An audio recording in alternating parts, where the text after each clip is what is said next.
Pada zaman dahulu, ada seorang yang bernama Ki Secamanggala. Dia adalah seorang buronan masyarakat di tempat tinggal awalnya. Lalu dia kabur ke suatu desa yang terpencil, dan dia di sana melanjutkan keturunannya dan tinggal di sana sampai akhir hayatnya. Lalu penduduk di sana menjadikan Ki Secamanggala sebagai leluhur penduduknya. Di desa itu memiliki tradisi yang bernama ronggeng. Berselang puluhan tahun, ada seorang lelaki bernama Santaib dan dia adalah pembuat tempe bongkrek di Dukuh Paruk. Pada suatu hari saat dia membuat tempe bongkrek, ada sesuatu yang melintas seperti cahaya merah. Pada saat itu, kalau ada cahaya merah, diharuskan menutup makanan. Kalau tidak menutup makanan tersebut, akan terkena sial. Nah, si Santaib ini tidak menutupnya. Keesokan harinya, Santaib menjual tempe bongkrek tersebut kepada penduduk. Seperti biasanya. Tidak lama kemudian, banyak penduduk yang sakit dan juga ada yang sampai meninggal.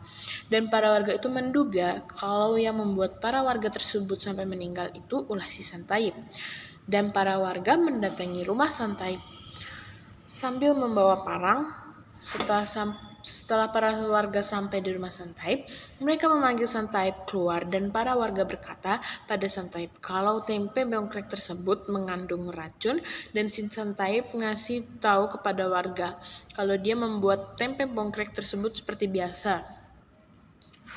Karena dia tidak mempercayai kalau tempe bongkrek tersebut ada racun, dia langsung pergi ke dalam dan langsung memakannya di depan warga dan istrinya ikut memakannya. Tidak berselang lama kemudian, Santaib dan istrinya meninggal.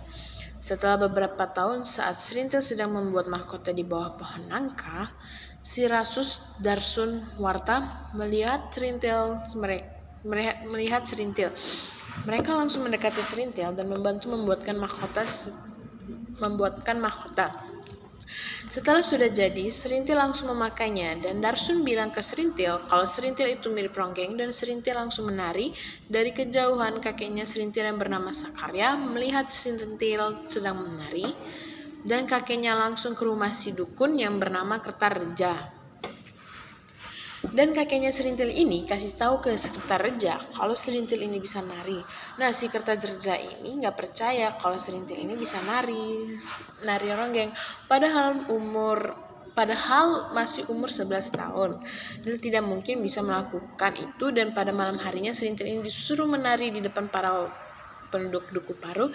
Pas setelah selesai, para penduduk percaya kalau Serintil sudah kemasukan indung ronggeng, bakal jadi penerus ronggeng. Dan sebelum itu untuk menjadi ronggeng itu ada 3 tahapan pertama, yaitu nari di depan seluruh warga. Nah, yang pertama sini sudah selesai. Yang kedua, mandi di dekat makam Ki Secamanggala. Yang ketiga, buka kelambu. Nah, syarat pertama dan kedua sudah dilaksanakan. Nah, tinggal syarat ketiga yaitu buka kelambu. Nah, si Kertareja ini buat peraturan siapa yang bisa membawa 1 keping emas akan mendapatkan ronggeng. Dan esoknya, si Doer membawa 2 keping rupiah dikasihkan ke Kertareja. Nah, si Kertareja ini bilang, kan saya minta 1 keping emas.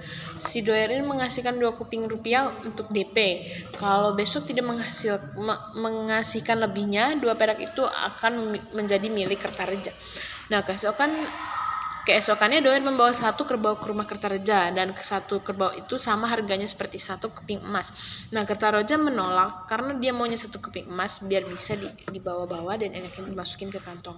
Langsung kalau kerbau kan harus merawatnya terlebih dulu, memberi makannya. Nah, karena ada ronggeng ini beritanya sampai ke desa sebelah, si Sulam ini pergi ke desa Dukuh Paruk sambil membawa motor. Sampai di rumah Kertareja, dia langsung mengasih 1 keping emas itu. Nah, karena si Doer itu kayak nggak terima sama Doer sama Sulam, Doer sama Sulam itu ribut sampai terdengar ke Serintil. Nah, Serintil ini ketakutan dan dia langsung keluar dari kamarnya. Nah, si dukun ini licik, dia kayak buat tentangan gitu, kayak minum ciu. Nah, si Sulam ini dikasih ciu yang asli. Nah, si Doer ini dikasih air putih biasa. Kan karena si Sulam ini sudah pingsan, si Kertareja ngomong ke Doer suruh masuk ke kamar Serintil. Beberapa jam kemudian, si Doer ini keluar dari kamar, kan dia mau pulang. Nah, si Kertareja ini bilang ke Doer untuk tidur di sini dulu karena sudah malam. Gak lama kemudian si Sulam ini bangun dari pingsannya. Dia ini kayak kebingungan lagi ada di mana. Nah, sama Kertareja disuruh ke kamar Serintil. Si Sulam ini dia kira menang karena dia langsung ke kamarnya Serintil. Kejadian ini dilihatin Rasus, dan Rasus langsung berpikir kalau ini tidak sesuai dengan sosok ibunya.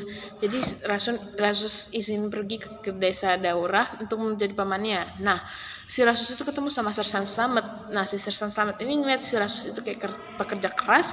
Rasus ini diangkat menjadi tentara Tobang. Tentara Tobang ini kayak tentara tapi nggak ada pangkatnya, kayak cuma pesuruh doang.